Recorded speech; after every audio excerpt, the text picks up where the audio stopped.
शहीद भगतसिंग तरुण मंडळाचा सुवर्ण महोत्सवी वर्षात थाटात प्रवेश। गणरायांची सुरेख मूर्ती बघण्यासाठी होते तोबा गर्दी। कोल्हापूरमध्ये सर्वत्र गणेशोत्सवाची धामधूम सुरू आहे। सामाजिक बांधिलकी जपण्यासाठी प्रत्येक मंडळाकडून अपार मेहनत घेऊन सुंदर देखावे साकार केले जातात। नवनव्या संकल्पना पुढे आणणाऱ्या आकर्षक गणेश मूर्तींची कोल्हापूरमध्ये प्रतिष्ठापना केली जाते। त्याचप्रमाणे जुना बुधवार पेठेतील शहीद भगतसिंग तरुण मंडळानं अत्यंत सुरेख गणेश मूर्तींची प्रतिष्ठापना केली आहे।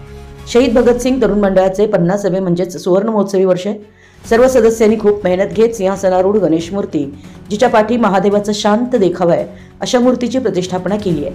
ही मूर्ती कोल्हापूरमध्ये सर्वत्र चर्चेचा विषय बनली आहे। ही गणेश मूर्ती 21 फुटी आहे। या अप्रतिम गणेश मूर्तीचं दर्शन घेण्यासाठी भाविक या ठिकाणी मोठी गर्दी करतात। आज श्रींची आरती दैनिक पुढारीचे चेअरमन व समूह अध्यक्ष श्री योगेश जाधव यांच्या हस्ते पार पडली।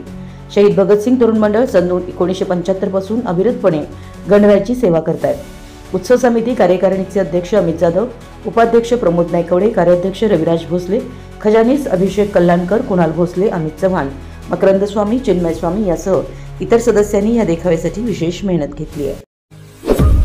आपल्या परिसरातील महत्त्वाच्या बातम्या पाहण्यासाठी आमच्या नवसंकेत न्यूज चॅनलला YouTube वर सबस्क्राइब करा आणि बेल आयकॉन प्रेस करा।